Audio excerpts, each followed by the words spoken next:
গানে সুন্দর এক পৃথিবী সাজা।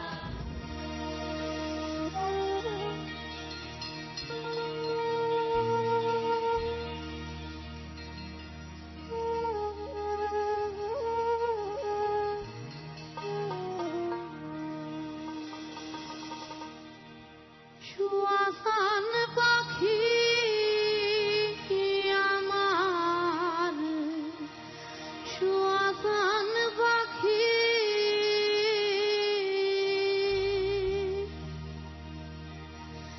আমি ডাকিতাছি তুমি ঘুমাইছ নাকি?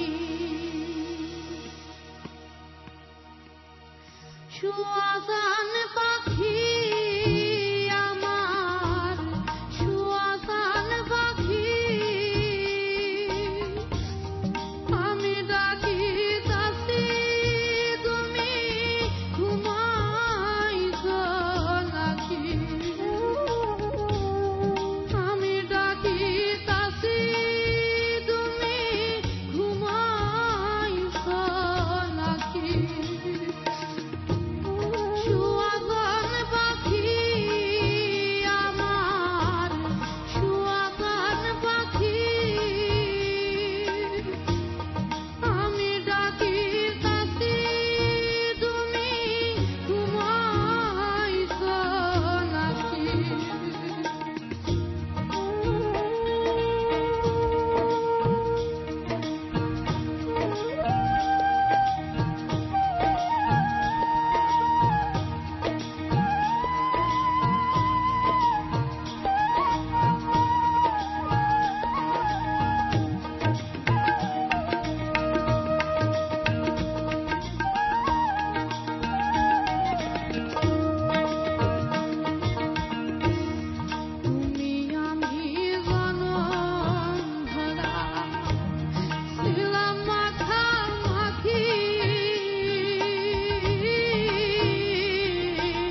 আমি ভাবছি কি মানে ওর গলাটা পুরা গানটা জুড়েই গলাটা ভেজা ছিল।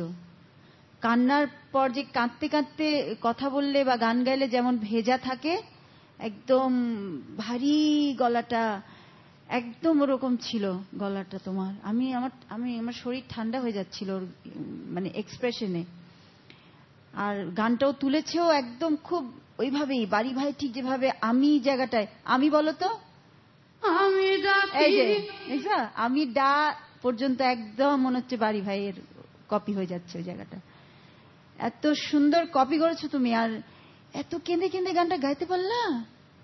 হ্যাঁ ম্যাম, এটা আমি যখনই গাই তখনই আমার কান্না এসে পড়ে তোমার অটোমেটিকলি। কেন কান্না আসে বলো তো? কথাগুলোর জন্য, সুরটার জন্য, না গাওয়ার জন্য? সব মিলে। আমি আমার জন্মের আগে আমার নানা দাদা কেউকে দেখিনি। আচ্ছা, তো এই গানটা যখন গাই তখন তাদের কথা মনে পড়ে। হঠাৎ করে চলে গেলে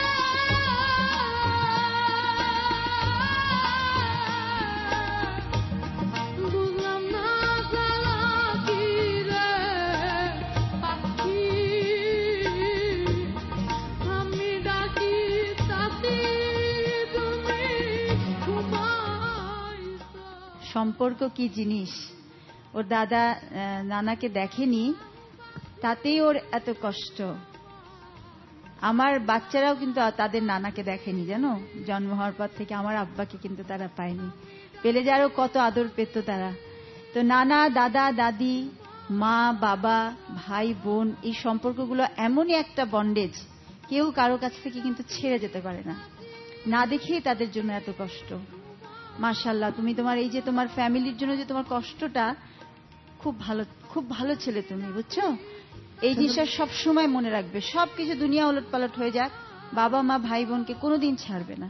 আমার আমার আমার আমার দেখা এই 27-28 বছর আমি যদি ধরি আমার ক্যারিয়ার, আমি কোন শিল্পীকে এরকম আত্মিকভাবে গান গাইতে এখনো পর্যন্ত দেখিনি। আমি জানি না তুমি আমার কথাটা বুঝতে পেরেছো কিনা। আমি অনেক শিল্পীর সাথে কাজ করেছি, অনেক শিল্পীর সান্নিধ্য লাভ করেছি। তো গান গাইতে গিয়ে স্টেজে গানের সাথে, সুরের সাথে ইনভলভ হয়ে স্টেজে কান্না করে গান গাওয়া, এটা কিন্তু আমি কখনো দেখিনি। বিশাল ব্যাপার। আমি তোমার নাম আজকে থেকে নিলয়, ঠিক আছে, তুমি তো প্রলয় ঘটাই ফেললা বাংলাদেশে।